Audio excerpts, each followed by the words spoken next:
like cigarettes. There, my cape's on. I'm Richard, and so today I want to kind of go into something that follows the argument of context and adding context to all kinds of files. So there was an article that Douglas Adams kind of wrote, and you can find it in the Salmon of Doubt book that he wrote. There's an audiobook version of it that's what I listen to. Anyways, and in the article he talked about his desire while working on a, I think it was an iMac. It was a Apple product of some sort using the Mac OS, and he was working in a word processor, and he wanted to drag in an image, and he wanted to also then edit that image with features from another program. And so he had an idea and an argument about how you should just be able to open up a word processor and say drag in an image editor or drag in any other program you can think of, and the operating system will combine them and you'll have those options to pick from when editing this file. So a way to do that would be that it's kind of weird how you can rename the extension of a file to almost anything, and it'll be able to open up in those programs that use those files. Like, you can take a text file, turn it into an HTML. That's a very basic version of that. But you can also take a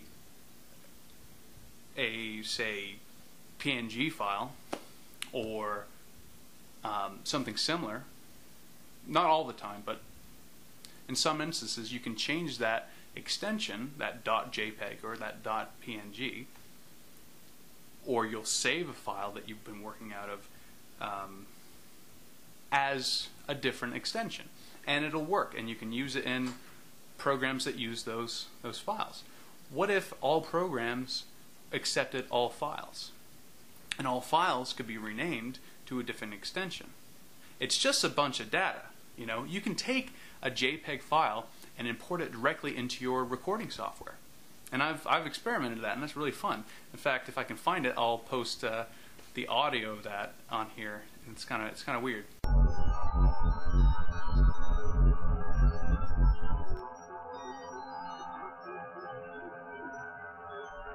So if you could do that with nearly any file or program, the world opens up to the amount of creativity you can do. I mean, there's some basic data files that you use, right? You have your music, you have your text files, you have your videos, and you have your music, right?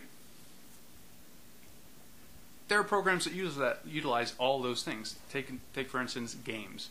Video games have everything. They have their video. You have, you're generating 3D images as well. You've got your images in your texture files. You've got your text in your menu files. You've got your music and your audio files for voiceovers, sound effects, and etc. But what if you could do that with a text document? What if you could go into Word and just drag in, say, a picture, and then drag in Photoshop, and then edit not only that photo but your page of text, and you can edit it any way you want. You can select, cut and copy, you can transform it, you can add effects to the entire page that you have, and you could add layers to it. But you have all the features of your word processor. I can't tell you how many times, well, it's happened once. I was trying to make a resume on my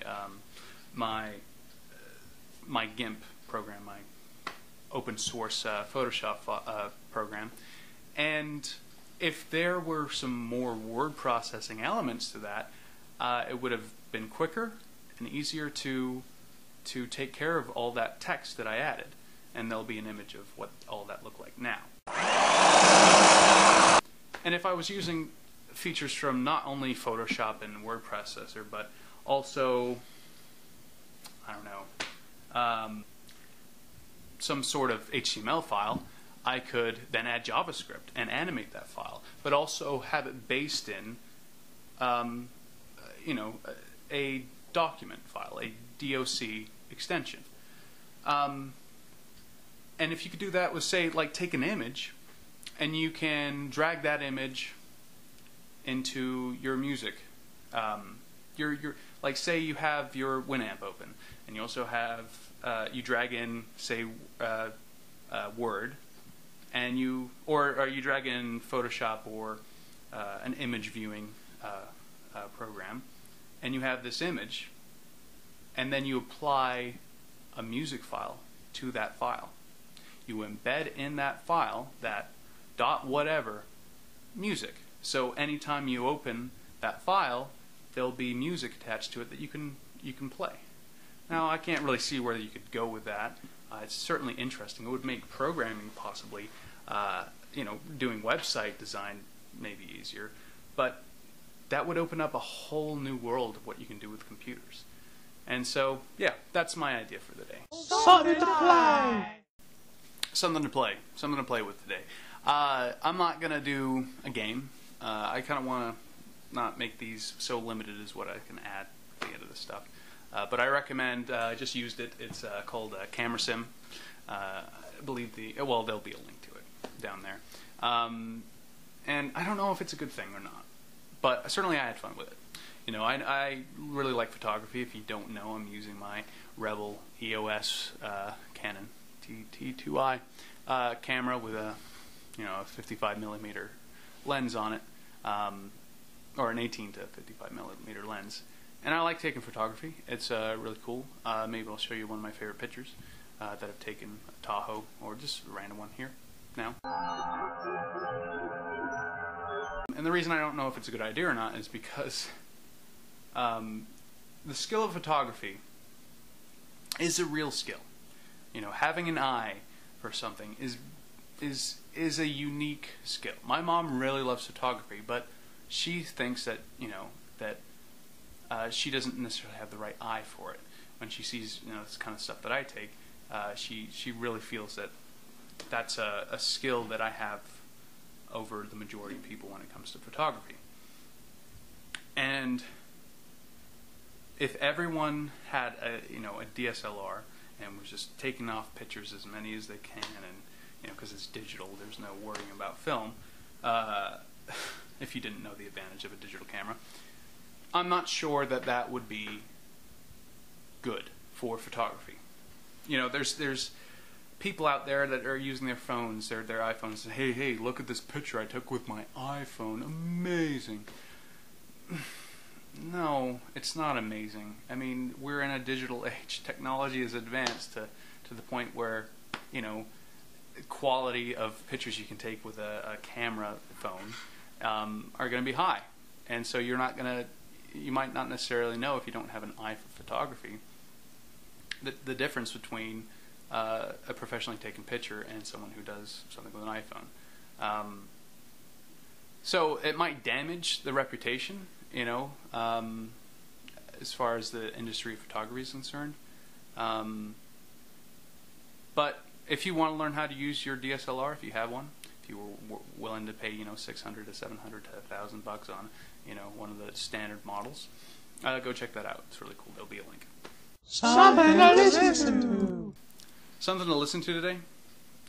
I know I said I didn't want to limit what I could do in these last couple segments, but I love music, and today I'm going to recommend a genre, but also I'll give you someone to start at, and that's the 8-bit genre, and that's video game music almost for that you would hear on the NES, except it's created specifically for people who listen to music and not necessarily video games, and it's an interesting genre.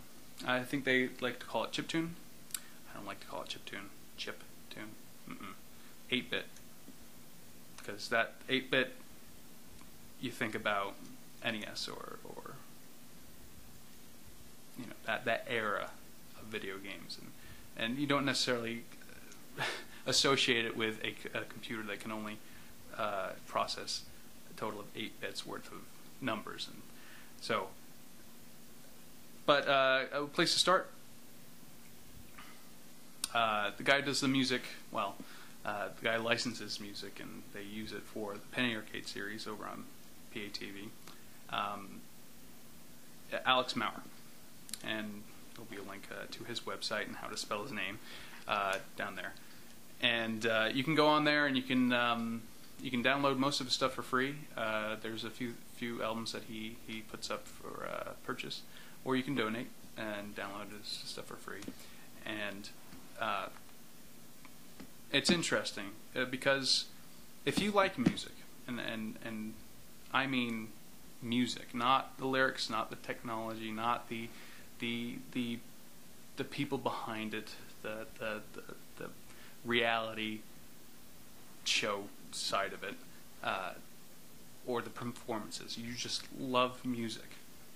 Like, you could listen to classical music like Bach and Beethoven and appreciate it in a way that isn't, you're not associating that music with that time era, or the fact that it's classical and that everything that goes with that these days. That when you hear classical music, you associate it with a certain,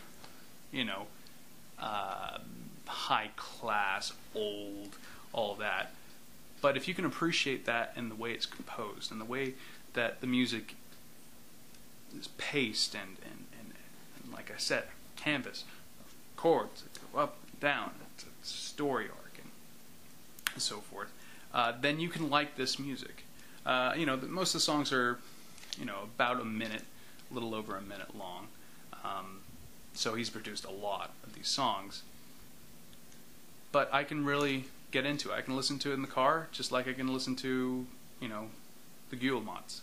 And I actually prefer to listen to it when I'm working on stuff and have it in the background, because there's no lyrics to pay attention to. There's no singing to pay attention to. There's not a lot of participation as far as singing along to it. But it's really good stuff. This guy has clearly a skill of composition when it comes to music. And, it's good stuff. Something about me. Alright, let's finish things off today with something about me. And so these videos are really more for me than you guys at this point. Hopefully people are making use of my links and recommendations. But really, this is more for me, to have some consistency. If I do one of these every day, I'm going to have more of a grasp on time and grasp on what day it is, something I haven't been able to do for the last 10 years. So, it's really good to start off maybe my work by doing one of these. It'll make me more active and get my mind ready to tackle, learning things and creating things. So, anyways, that's another video. I know I said I wanted to keep these short, but what are you going to do? Anyways, thanks for watching. I'm going to try to not say or anyways, and cut.